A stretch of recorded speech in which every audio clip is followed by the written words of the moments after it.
Hello વિદ્યાર્થી મિત્રો, આજે આપણે ધોરણ 10ની અંદર આવી રહેલી બોર્ડની એક્ઝામની તૈયારી માટેનો એક વિડીયો બનાવવા જઈ રહ્યા છીએ. તેમાં મિત્રો વિભાગ નંબર બીના પ્રશ્નો આપણે જોવા જઈ રહ્યા છીએ કે જેમાં દરેક પ્રશ્નના 2 ગુણ છે. મિત્રો અહીંયા આપણે જોઈ લઈએ સ્ટાન્ડર્ડ 10 વિભાગ બી.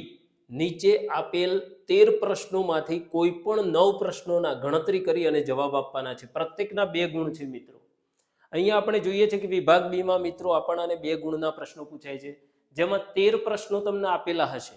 13 કે જેમાંથી તમારે 9 પ્રશ્ન એટેન્ડ કરવાના રહેશે. અહીંયા પ્રશ્નનો ક્રમાંક છે 25 થી 37. મિત્રો તો 25 થી 37 સુધીના જે કોઈ પ્રશ્નો છે બધા જ 2 ગુણના પ્રશ્નો છે અને જેની આપણે ચર્ચા કરવા જઈ રહ્યા છીએ. મિત્રો તો અહીંયા આપણે શરૂઆત કરીએ છીએ. પ્રશ્ન નંબર 25 થી આપણે શરૂઆત કરી છે. પ્રશ્ન નંબર 25 છે દ્વિઘાત બહુપદી 3x વર્ગ ઓછા x ઓછા 4 ના શૂન્યો શોધો. મિત્રો બહુપદીનું જે પ્રકરણ છે એમાંથી આ ટાઈપના 2 ક્વેશ્ચન પૂછાય જ છે 2 ગુણની અંદર. તો આપણે જોઈ લઈએ પહેલા કે દ્વિઘાત બહુપદી 3x વર્ગ ઓછા x માઇનસ 4 ના શૂન્યો શોધો. મિત્રો જ્યારે શૂન્ય શોધવાના હોય ત્યારે હંમેશા આપણે px ની જગ્યાએ 0 લખીએ છીએ. સૌ પ્રથમ આપણે px બરાબર લખી દઈશું કે px is equal to 3x વર્ગ માઇનસ x માઇનસ 4. આપણી બહુપદી px આપેલી છે પોલિનોમિયલ. એમાં શૂન્ય શોધવાની વાત હોય ત્યારે આપણે px ઇઝ ઇક્વલ ટુ 0 લખીએ છીએ. મિત્રો ખાસ યાદ રાખજો, શૂન્ય શોધવા હોય ત્યારે px ઇઝ ઇક્વલ ટુ 0 લખાય છે. હવે px ની જગ્યાએ આપણે આ બહુપદી મૂકી દઈએ તો px ની જગ્યાએ આપણે 3x વર્ગ માઇનસ x માઇનસ 4 બરાબર 0 આ રીતે આપણે લખી શકીએ. હવે આના શૂન્ય શોધવા હોય તો આના અવયવ પાડવા પડશે. તો અવયવ કેવી રીતે પાડીશું? તો અહીંયા 3 છે, અહીંયા 4 છે, તો 4 3 12 થશે અને 12 ના આપણે એવા ભાગ પાડીશું કે જેથી અહીંયા મધ્યમ પદમાં -1 આવી જાય. તો જોજો મિત્રો, ખાસ અગત્યની વસ્તુ છે ભાગ પાડવા. તો 12 ના ભાગ પાડીએ તો 4 ગુણ્યા 3 4 3 12 થશે. હવે 4 માંથી 3 બાદ કરીએ તો ઓછા 1 આવી જાય છે. હવે ચિહ્ન કઈ રીતે આપવા? તો અહીંયા મધ્યમ પદમાં -1 લાવવા છે તો મોટી સંખ્યાને આપણે માઇનસ આપી દઈશું. હવે 4 માંથી 3 બાદ કરવા હોય તો આને પ્લસ આપવું પડે. એક પ્લસ ને માઇનસ હોય તો જ બાદ બાકી થાય, એટલે 4 માંથી 3 જાય તો -1 આવી જાય છે 100%. હવે બીજું એક ચેક કરવાનું હોય છે કે અહીંયા છેલ્લે માઇનસ ચિહ્ન છે તો માઇનસ ગુણ્યા પ્લસ એ ગુણાકારની દ્રષ્ટિએ માઇનસ થવું જરૂરી છે. મિત્રો એ પણ થઈ જાય છે. હવે આપણે આગળ વધીએ તો 3x વર્ગ આ પ્રથમ પદ એમને એમ રાખીશું અને છેલ્લું પદ આપણે એમને એમ રાખીશું અને ત્યારબાદ જે મધ્યમ પદ આપણું છે -x એની જગ્યાએ આપણે -4x અને +3x લખી દઈશું. ત્યારબાદ બે પદની આપણે જોડી બનાવી દઈશું. બે પદની જોડી બનાવ્યા પછી મિત્રો આ બંને પદમાંથી શું સામાન્ય નીકળે છે તે જોઈશું. તો અહીંયાથી જોઈએ તો શું સામાન્ય નીકળે? તો અહીંયાથી આપણે x સામાન્ય લઈ શકીએ. તો x નીકળી જાય તો 3x - 4, અહીંયા પ્લસ, અહીંયા જો 3x - 4 જ છે એટલે 1 કોમન આવશે અને 3x - 4 બરાબર 0 થઈ જશે. અહીંયા જોઈએ તો આ 3x - 4 3x - 4 આવી જાય છે તો એને આપણે સામાન્ય લઈ લઈશું. તો 3x - 4 આપણે સામાન્ય લઈ લઈએ તો શું વધે? તો મિત્રો x + 1 વધે. તો અહીંયા x + 1 લખીશું અને બરાબર 0. હવે શૂન્ય શોધવાની વાત ચાલી રહી છે મિત્રો, તો આપણે શૂન્ય શોધવા માટે આ બંને અવયવને શૂન્યની સાથે સરખાવીશું. 3x - 4 બરાબર 0 કે x + 1 બરાબર 0 આ રીતે લઈ લઈશું. બંને અવયવોને શૂન્ય સાથે સરખાવી દઈશું. હવે x નું મૂલ્ય શોધી કાઢીએ તો 3x = -4 આ બાજુ આવશે તો +4 થઈ જશે અને અહીંયા x = -1 થઈ જશે, +1 આ બાજુ આવી જશે. અહીંયા જોઈએ તો x = મિત્રો x = 4/3 થઈ જશે. અહીંયા ગુણાકારમાંથી ભાગાકારમાં અને અહીંયા x = -1 છે એટલે કે આ બંને આપણા શૂન્યો છે. મિત્રો x = 4/3 અને x બરાબર -1 એ આપેલ દ્વિઘાત બહુપદી છે, આપેલ દ્વિઘાત બહુપદીના શૂન્યો છે. મિત્રો તો આપણે આ રીતે લખી શકીએ, શૂન્યો દ્વિઘાત બહુપદીના શૂન્યો 4/3 અને -1 છે મિત્રો. આ રીતે આપણે દાખલાને સોલ્વ કરી શકીએ મિત્રો. હવે આપણે દાખલા નંબર 25 પછી 26 નંબરના દાખલા તરફ જઈએ છીએ મિત્રો. તો મિત્રો અહીંયા આ ટાઈપના ક્વેશ્ચન ફરજિયાત વિભાગ બી ની અંદર પૂછાય જ છે, તો ખાસ ધ્યાન રાખી લેજો મિત્રો. અહીંયા સરસ મજાનો પ્રશ્ન છે કે જે વારંવાર પૂછાય છે, જેના શૂન્યોનો સરવાળો અને ગુણાકાર અનુક્રમે -3 અને 2 હોય તેવી દ્વિઘાત બહુપદી મેળવવાની છે. અહીંયા દ્વિઘાત બહુપદી મેળવવાની છે મિત્રો. અહીંયા શું આપેલું છે? તો શૂન્યોનો સરવાળો અને ગુણાકાર અનુક્રમે આપેલું છે. તો શૂન્યોને આપણે શું કહીએ છીએ? તો આલ્ફા અને બીટા. તો શૂન્યોનો સરવાળો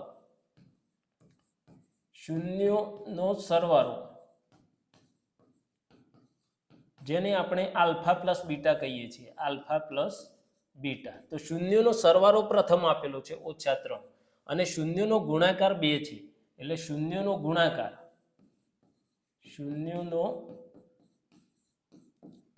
ગુણાકાર એટલે આલ્ફા ગુણ્યા બીટા બરાબર કેટલા આપેલા છે? ગુણાકાર 2 આપેલું છે. તો અહીંયા શૂન્યનો સરવાળો અને શૂન્યનો ગુણાકાર આપણને મળી જાય છે. હવે આપણે તો શું શોધવું છે? તો દ્વિઘાત બહુપદી શોધવી છે. તો મિત્રો જ્યારે સરવાળો અને ગુણાકાર આપેલો હોય તો આપણે દ્વિઘાત બહુપદી મેળવવા માટેનું એક સૂત્ર જાણીએ છીએ, તે લખી દઈશું. તો દ્વિઘાત બહુપદી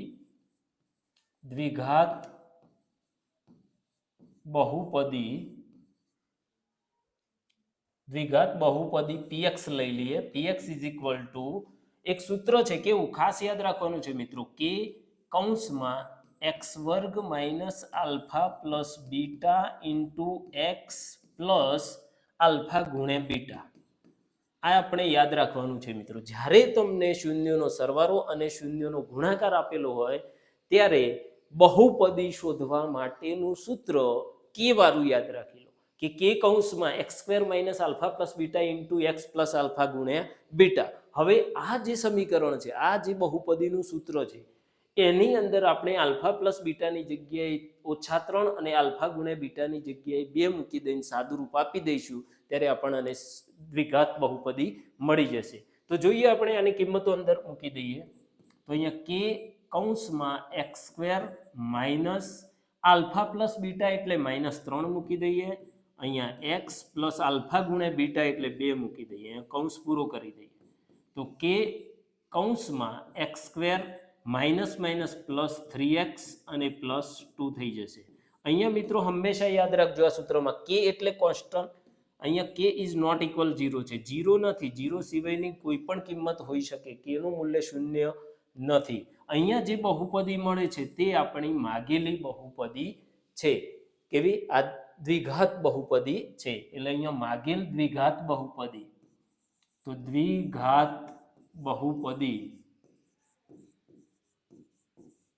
px = પોલિનોમિયલ px = x² + 3x + 2 આ રીતે આપણે મેળવી શકીએ છીએ મિત્રો.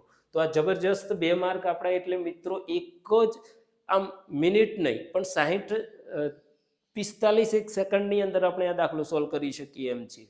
બરાબર? તો આવા દાખલા આપણે ઝડપથી સોલ્વ થઈ જાય એના માટે પૂર્વ તૈયારી રાખજો મિત્રો. અત્યારે બોર્ડની પરીક્ષા ખૂબ જ નજીક આવી રહી છે, તો આવા બધા પ્રશ્નોનો સતત વારંવાર પ્રેક્ટિસ અને મહાવરો કરવાથી જ આવડે છે. હવે જોઈએ મિત્રો પ્રશ્ન નંબર 27 જોવા જઈ રહ્યા છે કે દ્વિઘાત બહુપદી 2x² - 5x + 3 = 0 ના બીજ અવયવ પાડીને શોધવાના છે. અહીંયા દ્વિઘાત બહુપદી આપેલી છે, પરંતુ મિત્રો અહીંયા બાય મિસ્ટેક છે, =0 છે, એટલે આ બીજ શોધવાની વાત છે, એટલે દ્વિઘાત સમીકરણનો દાખલો છે. અહીંયા દ્વિઘાત સમીકરણ =0 આપેલો છે આપણને.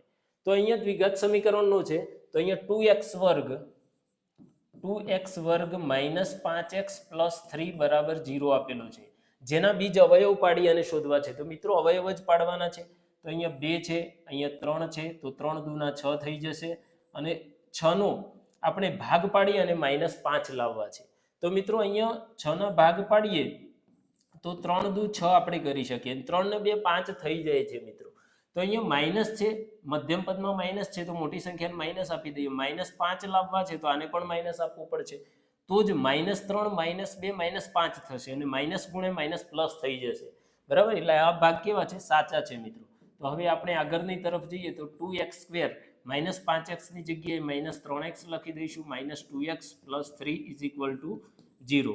હવે આપણે બે પદની અહીંયા જોડી બનાવી દઈશું અને આની અંદરથી કોમન કાઢી લઈશું x.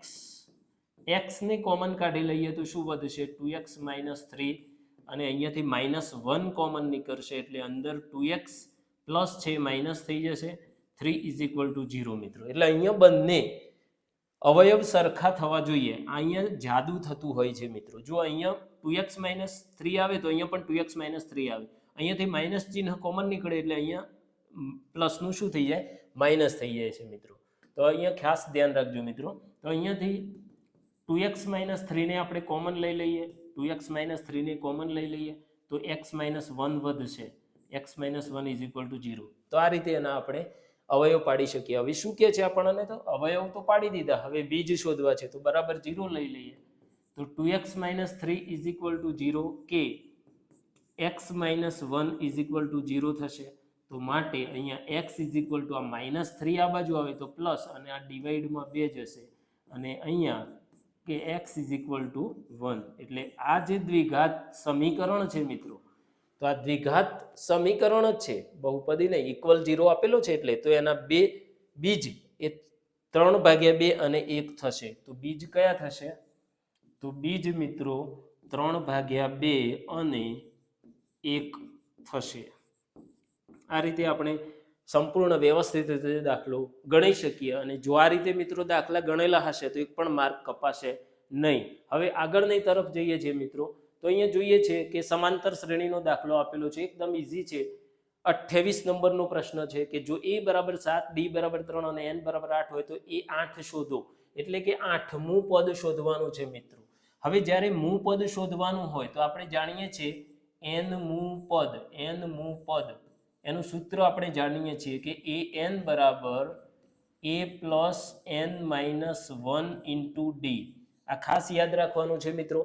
n માં પદ શોધવાનું સૂત્ર છે an = a + n - 1 × d. આ સૂત્રની અંદર a = 7, d = 3, n = 8 મૂકી દઈશું તો 8 નંબરનું પદ મળી જશે. a બરાબર કેટલા છે? a બરાબર મિત્રો 7 છે. તો અહીંયા a ની જગ્યાએ આપણે સૌપ્રથમ 7 મૂકી દઈશું પ્લસ n - 1 એટલે 8 - 1 અને d એટલે 3. તો કિંમતો મૂકી દઈએ. અહીંયા a બરાબર કેટલા છે? 7 પ્લસ n ની જગ્યાએ 8 - 1 × d ની જગ્યાએ 3 મૂકી દઈશું.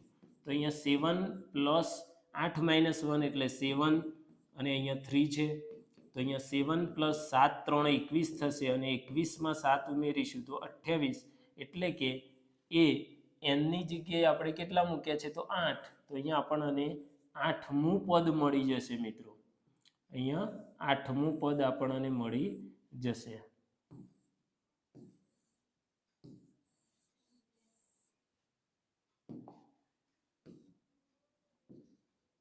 તો 8 નંબરનું પદ છે મિત્રો 28. 8મા નંબરનું પદ કયું થશે? 28. હવે આગળની તરફ જઈએ છીએ. 29 નંબરનો દાખલો જોઈશું મિત્રો. આ પણ સમાંતર શ્રેણીનો દાખલો છે, બરાબર મિત્રો. તો જોઈએ સમાંતર શ્રેણી આપેલી છે 9, 17, 25 ના કેટલા પદનો સરવાળો 636 થશે. આવા પ્રશ્નો પણ પૂછાય છે મિત્રો. તો અહીંયા કેટલા પદો એટલે આપણે n શોધવાની વાત થઈ રહી છે. કેટલા પદનો સરવાળો આપી દીધેલો છે મિત્રો 636. તો આપણે શરૂઆત કરીએ. સરવાળાનું સૂત્ર મૂકી દઈએ. એ પહેલા અહીંયા પ્રથમ પદ આપણા માટે a છે. પ્રથમ પદ a બરાબર 9 છે અને ડિફરન્ટ d બરાબર a2 - a1. એટલે કે અહીંયા પ્રથમ પદ a1 કહીએ છીએ, a2 કહીએ છીએ, a3. તો a2 માંથી a1 બાદ કરીએ તો 17 માંથી 9 બાદ કરી દઈએ તો અહીંયા મિત્રો 8 આવી જશે. 17 માંથી 9 બાદ કરો એટલે 8. 8 × 16 = 17, બરાબર. એટલે એનું મૂલ્ય આપણને એ મળી જાય છે અને d નું મૂલ્ય કેટલું છે? 8 છે. તો આ રીતે આપણને a અને d ની કિંમત મળી જાય છે. હવે કેટલા n શોધવાનો છે અને આપણને સરવાળો આપેલું છે કેટલો? 636. તો Sn બરાબર સરવાળાનું સૂત્ર મૂકીશું. સમાન સરવાળો આપણે શોધવો હોય તો Sn બરાબર n/2 2a + n - 1 × d. આ સૂત્રનો ઉપયોગ કરવો પડશે. એટલે n/2 કૌંસમાં 2a plus n minus 1 into D. તો મિત્રો આ સૂત્ર છે સરવાળાનું. હવે Sn જુઓ મિત્રો, n કેટલા પદનો સરવાળો, કેટલા પદનો એટલે n શોધવાનું છે, બરાબર. કેટલા પદ એટલે એનો સરવાળો કેટલો છે? 636 છે. 636 છે, બરાબર. n/2 કૌંસમાં 2 એની જગ્યાએ આપણે કિંમત મૂકીએ તો પ્રથમ પદ 9 છે, પ્લસ n-1, n આપણે શોધવાનું છે.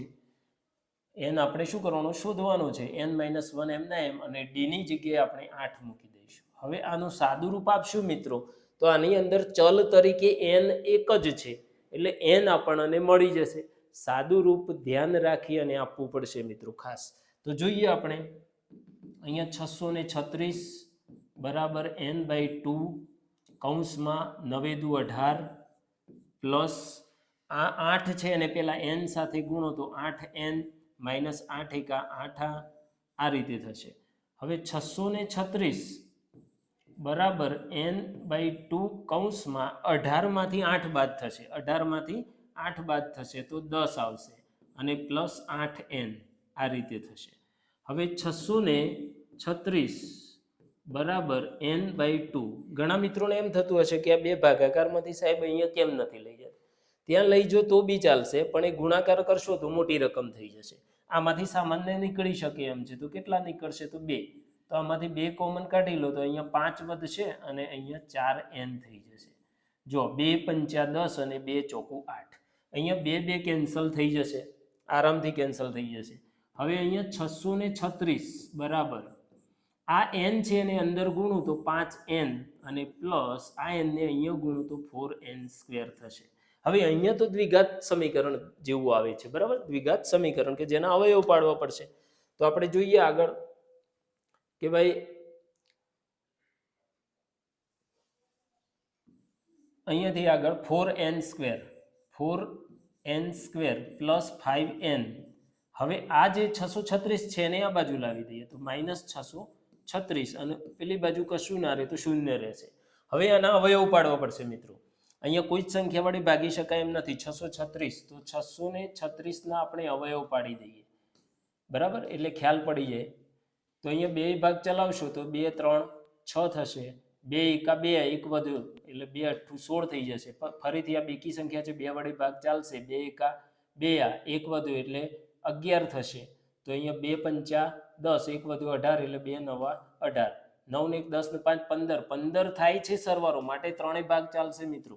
3 ભાગ ચાલશે. કોઈ પણ સંખ્યાનો સરવાળો જો 3 વડે વિભાજ્ય હોય તો એ સંખ્યા 3 વડે વિભાજ્ય હોય. તો અહીંયા જોઈએ તો 3 પંચા 15 અને 3 તારી 9, અહીંયા 53 આવી જશે કે જે અવિભાજ્ય સંખ્યા છે.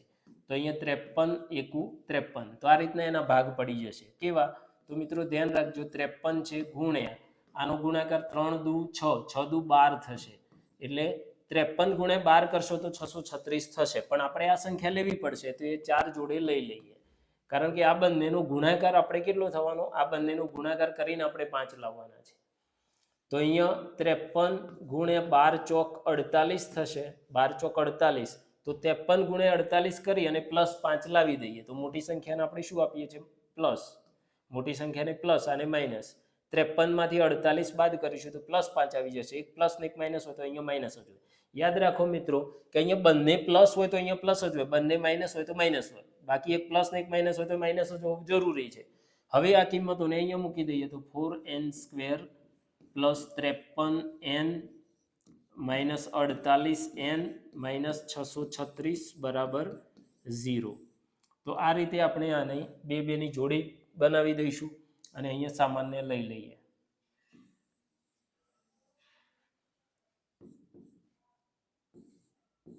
શું થશે? હવે અહીંયાથી કોમન લઈ લઈએ n કોમન લઈશું તો 4n પ્લસ 53 વધશે, અને અહીંયાથી કોમન જો ન ખ્યાલ આવે તો આ પદ તો અંદર મૂકી જ દેવાનું છે. 4n plus 53 is equal to 0. અહીંયા 48 છે અને અહીંયા 4 છે તો અહીંયા કેટલા આવે? 12. તો 12 ચોકું 48n, અને અહીંયા ચિહ્ન જુઓ 12 માઇનસ નીકળશે એટલે અંદર પ્લસ થઈ જશે. 53 ગુણ્યા 12 કરશો તો 53 ગુણ્યા 12 કરશો તો 636 પણ મળી જશે. આ બંને આપણે સામાન્ય લઈ લેવાના છે એટલે 4n + 53 અને બીજો એક અવયવ n-12 થશે અને બરાબર 0. તો આ રીતે આપણે એના અવયવ મેળવી શકશું. હવે આપણે n નું મૂલ્ય શોધવાનું છે મિત્રો. n બરાબર કેટલા પદોનો સરવાળો m, એટલે અહીંયા 4n + 53 બરાબર 0 થશે કે n-12 = 0 થશે એટલે n બરાબર 12 થશે અને અહીં n બરાબર -53 છેદમાં 4 આવી જશે એટલે આ શક્ય બનશે નહીં. કોઈ સંખ્યાનું માપ છે એ કોઈ દિવસ ઋણ હોય નહીં એટલે આપણે સાચો જવાબ n બરાબર 12 થશે મિત્રો. એટલે આ રીતે આપણે n ની કિંમત શોધી શકીએ છીએ. n એટલે શું હતું મિત્રો? તો આપણે જોઈ શકીએ છીએ કે આ જે સમાંતર શ્રેણી આપેલી છે એમાં કેટલા પદોનો સરવાળો 636 છે. તો આપણે કહી શકીએ કે ભાઈ 12 પદોનો સરવાળો 636 છે. આ પહેલું પદ છે, બીજું, ત્રીજું, ચોથું, પાંચમું, છઠ્ઠું એમ 12 પદોનો સરવાળો તમે કરશો તો 636 આવશે ને આવશે જ. તો આ રીતના પણ દાખલા 2 માર્ક્સમાં પૂછી શકાય છે મિત્રો. આ દાખલો મોટાભાગે આમ તો 3 માર્ક્સમાં પૂછાશે પણ અહીંયા આપણે 2 માર્ક્સમાં એને લીધો છે. અહીંયા જોઈએ છે દાખલા નંબર 30. બિંદુઓ A અને B વચ્ચેનું અંતર શોધવાનું છે મિત્રો. બિલકુલ ઈઝી દાખલો છે. અહીંયા બિંદુ આપણે આને A કહી દઈએ છીએ અને આને B બિંદુ કહીએ છીએ. આ x1 y1 આ x2 y2 આ બે બિંદુ વચ્ચેનું અંતર શોધવું હોય તો અંતર સૂત્ર છે આપણું AB² બરાબર x1 - x2² plus y1 - y2². આ રીતનું સૂત્ર છે મિત્રો. જો અહીંયા મેં AB² લખ્યો છે, જો વર્ગ ન લખ્યો હોય તો આખું અંડર રૂટ આવશે બરાબર. હવે અહીંયા સીધી કિંમતો મૂકી દઈએ. x1 એટલે કેટલા? તો -5. અહીંયા માઇનસ x2 એટલે કેટલા? તો આ માઇનસ છે તો માઇનસ +1 નો વર્ગ પ્લસ y1 એટલે કેટલા? તો 7 માઇનસ y2 એટલે કેટલા? તો 3 બરાબર. y1 એટલે 7 - 3. હવે અહીંયા જોઈએ તો માઇનસ પ્લસ માઇનસ થશે, -5 માંથી +1 જતો રહેશે એટલે -4 રહેશે અને +7 માંથી 3 જશે તો 4 રહેશે. તો અહીંયા 4 નો વર્ગ 16 થશે પ્લસ 4 નો વર્ગ 16 થશે એટલે અહીંયા શું આવે છે? તો AB² છે મિત્રો. આ શું છે? AB². તો આ 2 વખત 16 ગુણ્યા 2 એટલે 2 વખત 16 થશે. 16 + 16 એટલે 2 વખત 16. હવે આપણે તો AB અંતર શોધવું છે, AB² શોધવો નથી. તો AB બરાબર શું થશે? તો 16 નું વર્ગમૂળ 4 અને આ 2 નું વર્ગમૂળ નીકળશે નહીં તો આપણે 2 લખી દઈશું. તો અહીંયા આનો આન્સર જે છે એ આ રીતે આપણે મેળવી શકીએ મિત્રો. જો AB બરાબર 4 વર્ગમૂળમાં 2 થશે. બંને વચ્ચેનું અંતર એટલે કે બિંદુ A અને B વચ્ચેનું અંતર 4 વર્ગમૂળમાં 2 થશે. આગળનો નેક્સ્ટ એક્ઝામ્પલ છે ભાઈ 31 નંબરનો. ખાસ ઇમ્પોર્ટન્ટ દાખલો છે મિત્રો કે y અક્ષે બિંદુઓ 5 - 6 અને -1 - 4 ને જોડતા રેખાખંડનું કયા ગુણોત્તરમાં વિભાજન કરે છે તે શોધો. એટલે કયા ગુણોત્તરમાં વિભાજનની વાત છે, કયા ગુણોત્તરમાં? એટલે મિત્રો આપણે m/n શોધવાનો છે. m/n કયો ગુણોત્તરમાં વિભાજન કરે છે? આ બે બિંદુઓ છે. તો અહીંયા આપણે સિમ્પલ એક આકૃતિ ડ્રો કરી દઈએ. માનો કે અહીંયા A છે, A અને અહીંયા B બિંદુ છે. અહીંયા A બિંદુ છે એના યામ છે 5 - 6.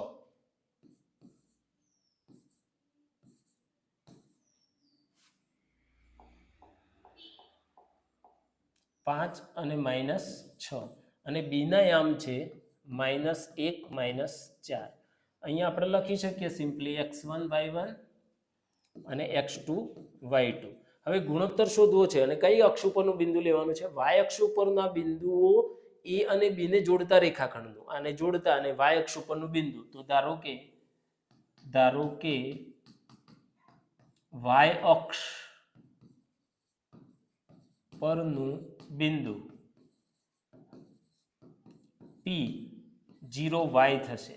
y અક્ષ ઉપરનું બિંદુ હોય તો y યામ હાજર હોય અને x યામ કેવું હોય મિત્રો? ગેરહાજર હોય. જો x અક્ષ ઉપરનું બિંદુ હોય તો x યામ હાજર હોય, y યામ ગેરહાજર એટલે કે 0 લખીશું. આ રીતે બિંદુ P આપણે લઈ લઈએ.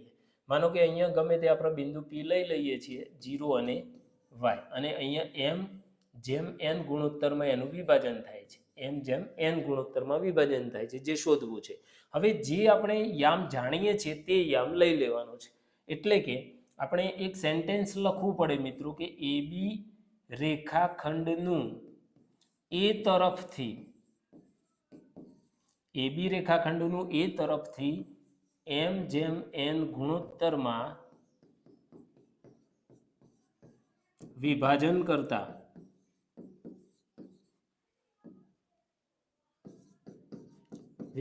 કરતા બિંદુ P નો x યામ જ લઈ લઈએ. x યામ એટલે સીધું જ મળી જશે. બિંદુ P નો x યામ તો mx2 પ્લસ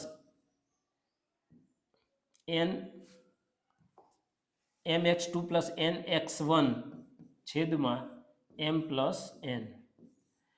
પછી આપણે x જ યામ લઈએ છીએ તો x યામ કેટલો છે? બિંદુ P નો x યામ 0 લઈ લઈએ બરાબર m. x2 એટલે કેટલા? તો x2 એટલે -1 છે તો અહીંયા -1 મૂકીશું પ્લસ n. x1 એટલે કેટલા છે? તો 5 છેદમાં m પ્લસ n. આપણે m અને m જેમ n જ શોધવાનું છે મિત્રો. તો અહીંયાથી m પ્લસ n 0 સાથે ગુણાશે તો શું થઈ જાય? 0 થઈ જાય. તો અહીંયા આપણે આ 0 લખી દઈએ બરાબર. આ -m થઈ જશે અને આ પ્લસ 5n થઈ જશે. m ને આ બાજુ લઈ જઈએ તો શું થશે?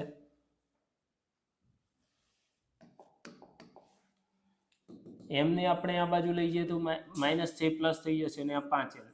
તો હવે m ના છેદમાં m એટલે m ના છેદમાં n લઈ જઈશું તો આ 5 ના છેદમાં 1 રહેશે. એટલે કે m જેમ n ગુણોત્તર આપણો 5:1 મળશે મિત્રો. તો અહીંયા 5:1 એટલે કે અહીંયાથી આ અંતર 5 હોય તો આ 1 જ હોય. અહીંયા આપણે અંદાજે લીધેલું છે. બાકી m જેમ n એ 5:1 મળશે મિત્રો. આ ટાઈપના પણ દાખલા પૂછાય છે મિત્રો. હવે આગળનો નેક્સ્ટ એક્ઝામ્પલ જોઈશું. તો એની અંદર ત્રિકોણમિતિનો દાખલો છે મિત્રો, સરસ મજાનો. આપણે જે સૂત્રો તમને યાદ રખાવ્યા છે એ પ્રમાણે જો સૂત્રો આવડતા હોય તો આવા દાખલામાં કોઈ જ તકલીફ પડે નહીં. sec થીટા બરાબર 13/12 તો cos થીટા અને cosec થીટાનું મૂલ્ય શોધવાનું છે. હવે અહીંયા sec થીટા આવી ગયા એટલે cosec થીટા તો મળી જ જાય, કારણ કે cosec થીટાનું વ્યસ્ત sec થીટા છે, sec થીટાનું વ્યસ્ત cosec થીટા છે. તો અહીંયા cos થીટા સીધું જ મળી જાય. cos થીટા બરાબર 12/13. sec નું વ્યસ્ત કરી દેવાનું ભાઈ, 12 ઉપર અને 13 નીચે મોકલી દો એટલે cos થીટા મળી ગયા. અહીંયા આપણે સીધી જ કિંમત cos થીટાની મળી જાય છે. તો આ cos થીટાનું મૂલ્ય આપણે મેળવી લીધું. હવે આપણે cosec થીટા શોધવા છે. હવે cosec થીટા શોધવા માટે આપણે થોડીક ફિગર દોરી અને સમજવું પડશે. તો અહીંયા આપણે કાટકોણ ત્રિકોણ દોરી દઈએ છીએ. આ કાટકોણ ત્રિકોણની અંદર અહીંયા ખૂણો થીટા રાખી દઈએ છીએ અને cos થીટા બરાબર શું થાય? તો પાસેની બાજુ ભાગ્યા કર્ણ થાય. આ સૂત્ર યાદ રાખવા માટે મેં તમને સરસ મજાની ટ્રીક બતાવી હતી, કોપાક. cos થીટા પાસેની બાજુ કર્ણ, cos થીટા પાસેની બાજુ કર્ણ, એટલે એનું ઉલટું cosec sec થીટા પણ થઈ જાય. અહીંયા જોઈએ cos થીટા બરાબર તો કોપાક પાસેની બાજુ ભાગ્યા કર્ણ, અહીંયાથી પાસેની બાજુ થશે આ, એટલે પાસેની બાજુમાં આવશે 12 બરાબર, અને કર્ણ થશે 13 તો આ 13 થશે. અહીંયા નામ આપી દઈએ આપણે A, B અને C બરાબર. અહીંયા ખૂણો 90 નો છે. હવે તમારે જે cosec થીટા શોધવાનો છે એની કિંમત માટે તમારે cosec થીટા એટલે શું થાય? તો એના માટે તમારે આ સાઈડ શોધવી પડશે. તો આપણે જોઈએ cosec થીટા એટલે શું થાય પહેલા તમને સમજાવી દઉં કે cosec થીટા બરાબર, જો sin થીટા આપણે જાણીએ છીએ કે sin થીટા હોય તો સામેની બાજુ ભાગ્યા કર્ણ, તો જે sin છે એનું cosec વ્યસ્ત છે એટલે શું થાય? અહીંયા કર્ણ ઉપર આવશે અને સામેની બાજુ નીચે આવશે. એટલે જો અહીંયા સામેની બાજુની જરૂર છે આપણે, એટલે સામેની બાજુ શોધવી પડશે, જે તમે પાયથાગોરસના નિયમથી શોધી શકો. અહીંયા ત્રિકોણ ABC માં ખૂણો B બરાબર કેટલો છે? 90 છે. કર્ણ આપી દીધેલો છે તો જો AC નો વર્ગ એ કર્ણ બરાબર AB નો વર્ગ વત્તા BC નો વર્ગ, આ પાયથાગોરસનો નિયમ. તો AC એટલે 13 તો 13 નો વર્ગ AC બરાબર એ બી બરાબર શોધવાના છે અને બીસી બરાબર 12 આપ્યા છે તો 12નો વર્ગ. 13નો વર્ગ 169 બરાબર એ બી સ્ક્વેર અને પ્લસ 144. અહીંયા જોઈએ તો 144ને પેલી સાઈડે મોકલી દઈએ તો 169 માઇનસ 144 બરાબર એ બી સ્ક્વેર થઈ જશે. આમાં બાદબાકી કરીશું તો 25 આવશે એ બી સ્ક્વેર માટે અહીંયા 25નું વર્ગમૂળ 5 અને એ બી સ્ક્વેરનું એ બી એટલે એ બી બરાબર અહીંયા આપણને 5 મળી જાય તો એ બી બરાબર અહીંયા 5. મિત્રો આ બધું આપણે મનમાં જ પણ સમજી શકીએ છીએ. જ્યારે કર્ણ આપેલો હોય અને કોઈ પણ એક બાજુ આપેલી હોય તો કર્ણની લંબાઈનો વર્ગ કરો 169 અને એમાંથી 12નો વર્ગ 144 બાદ કરો એટલે સીધા 25 આવે અને 25નું વર્ગમૂળ અહીંયા 5 લખાઈ જાય. પણ આપણે 1 માર્ક્સમાં ક્વેશ્ચન હોય તો આ રીતે ગણી શકીએ. બાકી તમારે 2 માર્ક્સ કે 3 માર્ક્સનો પ્રશ્ન પૂછાયો હોય તો એને પદ્ધતિસર એ બી બરાબર 5 શોધી અને પછી જ તમે અહીંયા સામેની બાજુમાં 5 લખી અને કર્ણ એટલે 13 અને સામેની બાજુ એટલે 5 આવું લખી શકો. બરાબર. એટલે કોસેક થીટા બરાબર કર્ણ ભાગ્યા સામેની બાજુ તો કર્ણ છે આપણો 13 અને સામેની બાજુ છે અહીંયાથી જોઈએ તો સામેની બાજુ છે 5. તો આ રીતે આપણે કોસેક થીટાની કિંમત શોધી શકીએ. મિત્રો આમાં ઘણી બધી રીતો છે. એમ તો સૂત્રોની મદદથી જ આપણે નિત્ય સમૂહની મદદથી પણ આપણે આ વસ્તુ ક્લિયર કરી શકીએ છીએ, પરંતુ અહીંયા આપણે બાજુઓના આધારે જ ગણતરી કરીએ છીએ. હવે નેક્સ્ટ એક્ઝામ્પલ આપણે 33 લઈએ છીએ, 33 નંબરનો. આ પણ સરસ મજાનો દાખલો છે.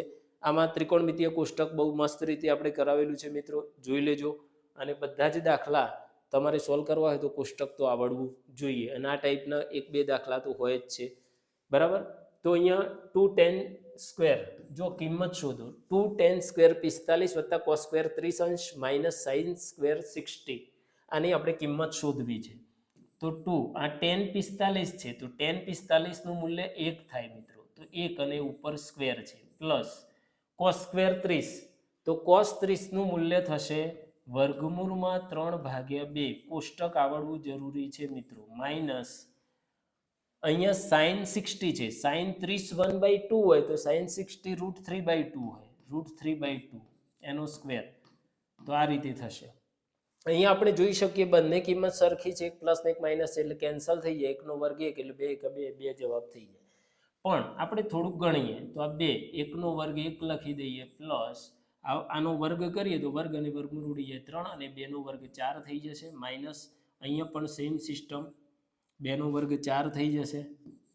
આ બંને કેન્સલ થઈ જશે અને 2 એકા 2 અહીંયા આપણો આન્સર 2 આવી જશે. મિત્રો આટલું સિમ્પલ છે, એકદમ સરસ મજાનો દાખલો પૂછેલો છે.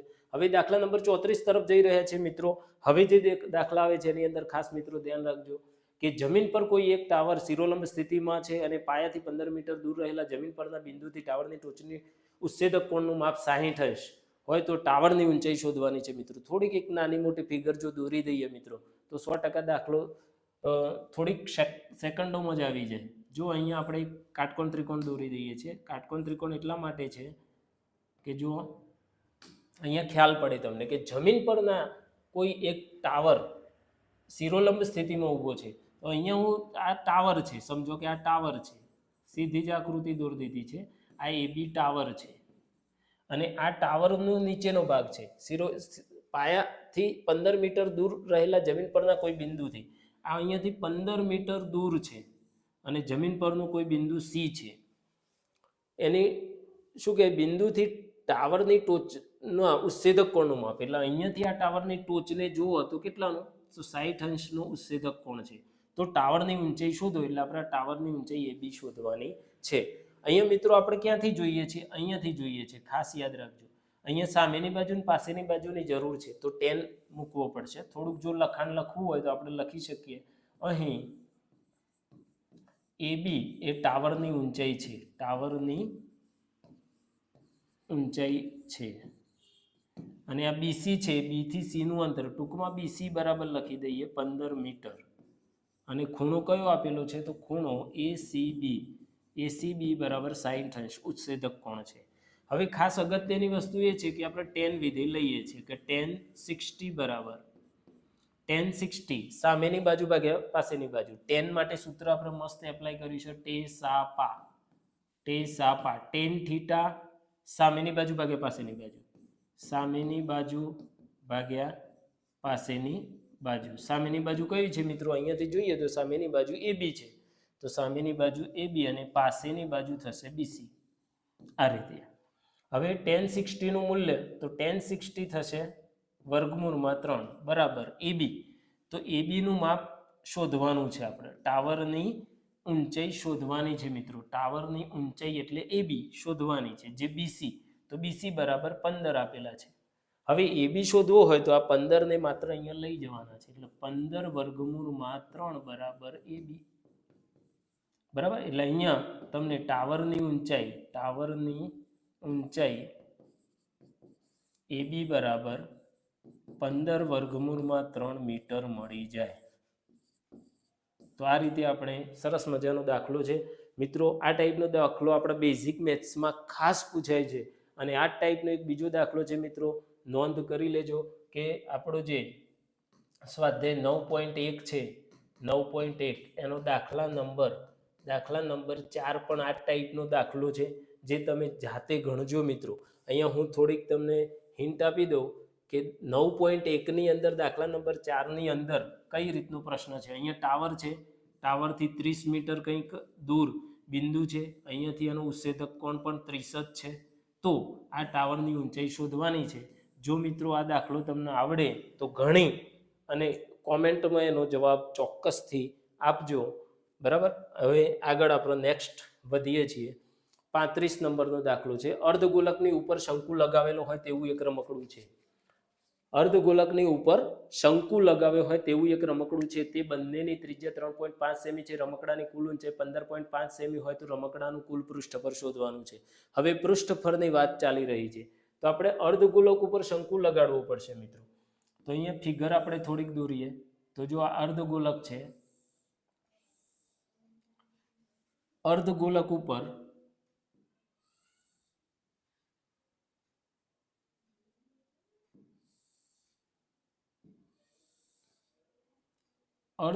ઉપર આપણે શંકુ લગાડી દઈએ. અર્ધગોલક ઉપર શંકુ લગાડ્યો હોય એ ટાઈપનું એક રમકડું છે. તે બંનેની ત્રિજ્યા, બંનેની એટલે શું મિત્રો? તો બંનેની ત્રિજ્યા એટલે શંકુ અને અર્ધગોલક, શંકુ અને અર્ધગોલક ની ત્રિજ્યા, શંકુ અને અર્ધગોલક બંનેની ત્રિજ્યા r બરાબર 3.5 એટલે કે 35/10 સેમી છે. આવું આપણે લખી શકીએ. હવે શું કહે છે? રમકડાની કુલ ઊંચાઈ. કુલ ઊંચાઈની વાત આવે ત્યારે મિત્રો અહીંયાથી અહીંયા સુધીની કુલ ઊંચાઈ કેટલી થાય છે? 15.5 સેમી. આ કુલ ઊંચાઈ કહેવાશે. રમકડાની કુલ ઊંચાઈ 15.5 સેમી હોય તો રમકડાના કુલ પૃષ્ઠફળ શોધો. હવે રમકડાનું કુલ પૃષ્ઠફળ શોધવાનું છે. અહીંયા ત્રિજ્યા જોઈએ તો મિત્રો આ ત્રિજ્યા છે. આ બંને શું છે? ત્રિજ્યાઓ. અને અહીંયાથી આ ભાગ જે છે, આ જે ભાગ છે મિત્રો, એ શું છે? આ ભાગ શંકુની ઊંચાઈ છે. શંકુની ઊંચાઈ છે. આ શંકુની ત્રાસી ઊંચાઈ છે. અને આ ત્રિજ્યા છે આપણી 3.5 અને આ પણ 3.5 છે. આ પણ ત્રિજ્યા જ છે. તો હવે આપણે શંકુની ઊંચાઈ પણ શોધવી પડશે. કુલ પૃષ્ઠફળ શોધવાનું છે. અને કુલ પૃષ્ઠફળમાં આ શંકુની વક્ર સપાટી πrl છે. એટલે આમાં l ની જરૂર પડે છે. l ની જરૂર પડે એટલે આપણે ત્રિજ્યા આપી છે તો h પણ શોધવો પડશે અને પછી l મળશે. એટલે આખો ભાગ છે 15.5 છે, એમાંથી 3.5 3.5 બાદ કરી દઈએ એટલે અહીંયા આપણને 12 મળી જશે. અને આ 12 હોય અને આ 3.5 હોય તો l નો વર્ગ આપણે l² બરાબર h² + r² સૂત્રની મદદથી l શોધી અને પછી આમાં એપ્લાય કરી શકીએ. અહીંયા અર્ધગોલક માટે આપણું સૂત્ર આવશે 2πr² અને કુલ પૃષ્ઠફળ એટલા બંનેનો સરવાળો.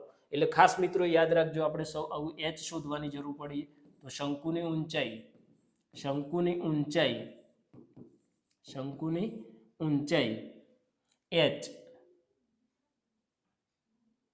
h બરાબર કુલ ઊંચાઈ લઈ લઈએ અને કુલ ઊંચાઈમાંથી આ જે કુલ ઊંચાઈ છે એમાંથી આપણે આ અર્ધગોળાની ત્રિજ્યા બાદ કરી દઈએ. અર્ધગોળાની ત્રિજ્યા બાદ કરી દઈએ. કુલ ઊંચાઈ કેટલી છે તો 15.5 સેમી. એમાંથી અર્ધગોળાની ત્રિજ્યા 3.5 છે.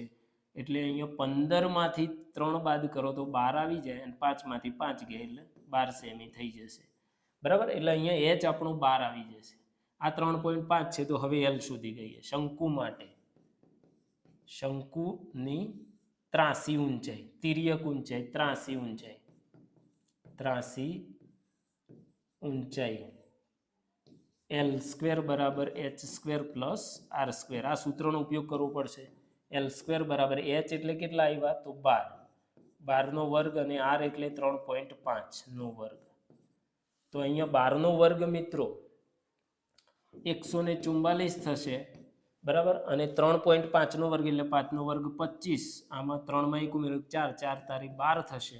અને અહીંયા 2 પોઈન્ટ કાપવા પડશે એટલે 144 ને 12 156.25 આવું થશે. આ બંનેનો સરવાળો કરો તો 156.25.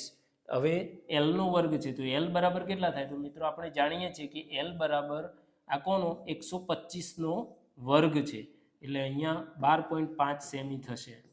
બરાબર, એટલે ખાસ મિત્રો આ L બરાબર 12.5 થશે. હવે આપણે એનું કુલ પૃષ્ઠફળ શોધી શકીએ. આ રમકડાનું પૃષ્ઠફળ શોધી શકીએ. તો જોઈએ રમકડાનું પૃષ્ઠફળ. રમકડાનું પૃષ્ઠફળ બરાબર તો સીધું જ લખી દઈએ કે પાઈ આર એલ, શંકુની વક્ર સપાટી પાઈ આર એલ પ્લસ અર્ધગોલક 2 પાઈ આર સ્ક્વેર. બરાબર, તો અહીંયાથી આપણે સામાન્ય લઈ લઈએ તો શું આવે પાઈ અને આર કોમન આવશે. કૌંસમાં L પ્લસ પાઈ આર નીકળી જાય તો 2r વધશે. હવે અહીંયા પાઈની જગ્યાએ 22/7 અને ત્રિજ્યા આપણી કેટલી છે 35/10 છે મિત્રો. બરાબર છે, ત્રિજ્યા 3.5 એટલે 35/10 લઈએ છીએ. અને કૌંસમાં L એટલે 12.5 પ્લસ 2 ગુણ્યા ત્રિજ્યા 3.5 લઈએ છીએ. બરાબર છે મિત્રો, સાદુરૂપમાં ખાસ ધ્યાન આપીશું. અહીંયા છેદ ઉડાડીએ તો 7 5 35 થઈ જશે, 5 દુ 10 થઈ જશે અને 2 11 થઈ જશે એટલે અહીંયા 11 વધશે. હવે અહીંયા કૌંસની અંદર 12.5 પ્લસ 3.5 ગુણ્યા 2 કરો તો 7 થઈ જશે. તો અહીંયા 11 અને આ બંનેનો ગુણાકાર એટલે 12 અને 7 19.5 થશે. હવે 195 ગુણ્યા 11 195 ગુણ્યા 11 કરો તો શું થાય 11 × 5 = 5 9 11 × 9 = 9. બરાબર, જુઓ 11 × 5 = 55 થશે. સોરી, જો 11 × 5 = 55 વધી 5 11 × 9 = 99 અને 104 104 એટલે 10 વધી થશે 11 × 1 = 11 અને 11 અને 20 એટલે 21 થશે એટલે 2145 થશે. 1 પોઈન્ટ કાપી લઈએ. આટલા સેમી સ્ક્વેર રમકડાનું પૃષ્ઠફળ આવશે મિત્રો. રમકડાનું પૃષ્ઠફળ આટલું થશે મિત્રો. એટલે આ રીતે આપણે દાખલો ગણી શકીએ છીએ મિત્રો. જુઓ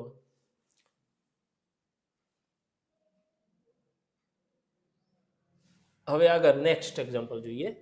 36 નંબરનો દાખલો છે. એન્જિનિયરિંગના વિદ્યાર્થી રસેલને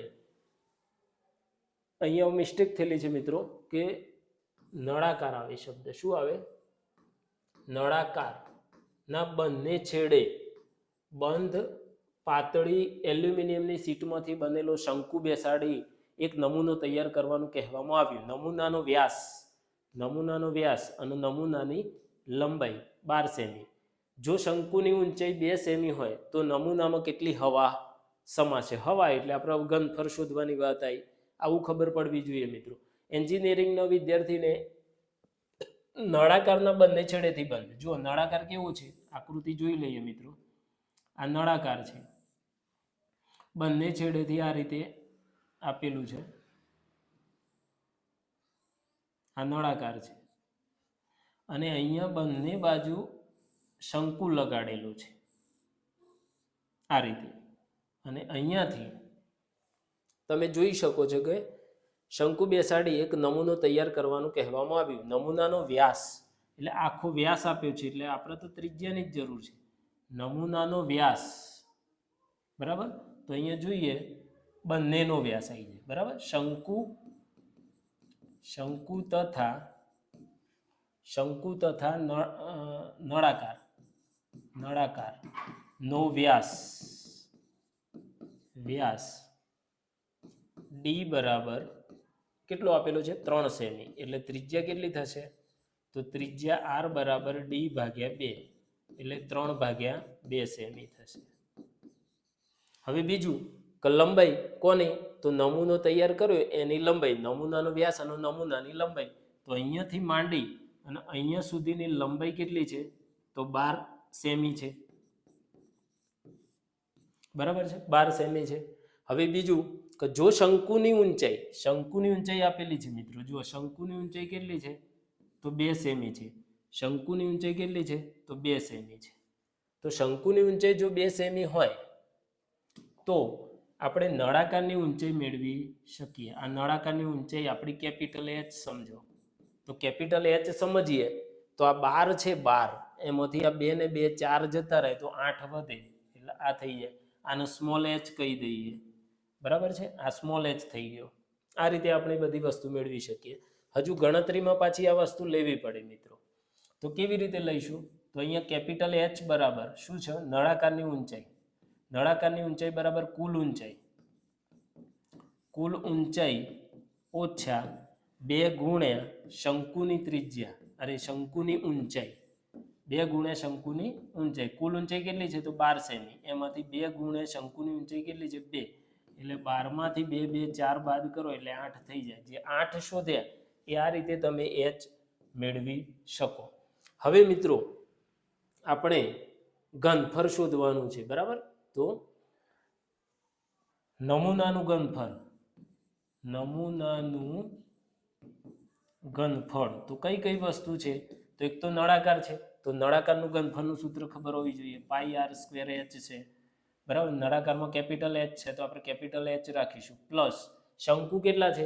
2 શંકુ છે તો 2 ગુણ્યા શંકુનું ઘનફળ 1/3 πr² h સ્મોલ h. આ રીતે.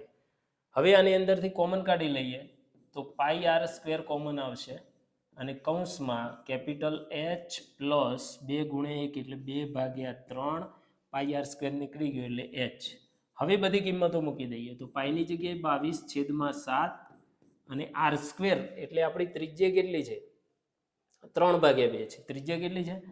3/2 3/2 બે વખત લખી દઈશું. કેપિટલ H એટલે 8 આવી ગયા. આ 2/3 અને h એટલે કેટલા? તો સ્મોલ h છે મિત્રો 2.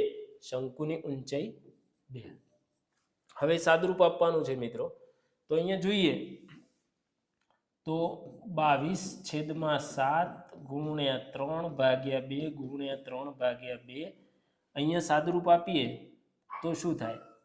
અહીંયા 3 નો લસા લઈએ તો 8 તારી 24 અને 2 2 4 થશે બરાબર છે. હવે 22/7 ગુણ્યા 3/2 ગુણ્યા 3/2 ગુણ્યા 24 ને 28/3. હવે છેદ ઉડાડી દઈએ તો આ 3 3 આ 7 ચોક 28 આ 2 2 4 એટલે 4 ઉડી જશે તો 22 તારી 66.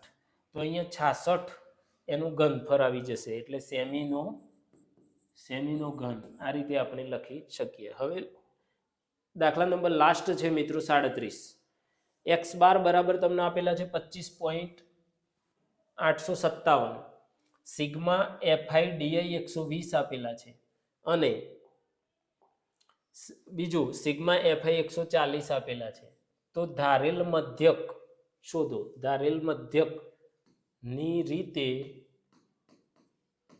એ શોધવાનો છે મિત્રો. એ અહીંયા થોડીક બાય મિસ્ટેક છે. એ શોધવાનો છે. તો આપણે સૂત્ર લખીએ કે x બાર બરાબર a plus sigma fi di આપેલા છે અને એના ભાગ્યા સિગ્મા fi. x બારની જગ્યાએ કિંમત મૂકી દઈએ 25.857 બરાબર a plus sigma fi di એટલે કેટલા? 120. સિગ્મા fi એટલે 140.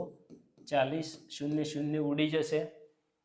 અહીંયા તો એની એ જ કિંમત રહેશે 25.857 બરાબર એ પ્લસ અહીંયા 6 ના છેદમાં અહીંયા જોઈ લઈએ સીધું કે અહીંયા 6 અડધા, અહીંયા અડધા 7. હવે 6 ભાગ્યા 7 કરી દઈએ. 6 ભાગ્યા 7 તો 0, અહીંયા પોઈન્ટ 7, 8, 56. 7, 8, 56 કેટલા વધશે? 4 શૂન્ય મૂકો એટલે 40, 7, 5, 35 એટલે કેટલા વધે? 5 ઉપરથી ઉતાર્યું 0, 50, 7, 7, 49 બરાબર 1 વધશે. અહીંયા 0 એટલે 7 એકુ 7 એટલે અહીંયા 0.857 આવશે. 0.857. આને પેલી બાજુ લઈ અને આપણે એ શોધી કાઢીએ તો અહીંયા બિલકુલ ઇઝી થઈ જાય છે. 25.857 આ માઇનસ થઈ જાય 0.857 બરાબર એ. આની અંદરથી બાદબાકી કરશો તો મિત્રો 25 આવી જશે. કેટલા? 25. એટલે એનું મૂલ્ય અહીંયા 25 મળી જશે મિત્રો. તો અહીંયા મિત્રો દરેક પ્રકારના આપણે દાખલા સોલ્વ કરી દીધા છે ખૂબ જ સરસ રીતે. અને લાસ્ટમાં કે મિત્રો જો આ જ પ્રમાણે તમારે કોઈ પણ વિભાગ બીની જો પૂરજોશથી તૈયારી કરવામાં આવે અને વિભાગ બીના દરેક પ્રશ્નો વારંવાર જો સોલ્વ કરવામાં આવશે તો 100% તમે વિભાગ બીમાં પૂરેપૂરા 9 દુ 18 એટલે કે 18 માર્ક્સ આરામથી મેળવી શકશો મિત્રો. ખાસ ધ્યાન આપજો. પૂરેપૂરા માર્ક્સ લાવવા માટે ઘણી બધી મહેનત કરવી પડતી હોય છે મિત્રો. તો થેન્ક યુ. અહીંયા આપણા વિડીયોનો અંત કરીએ છીએ અને નવા વિડીયો સાથે ફરીથી મળીશું. Thank you. આભાર.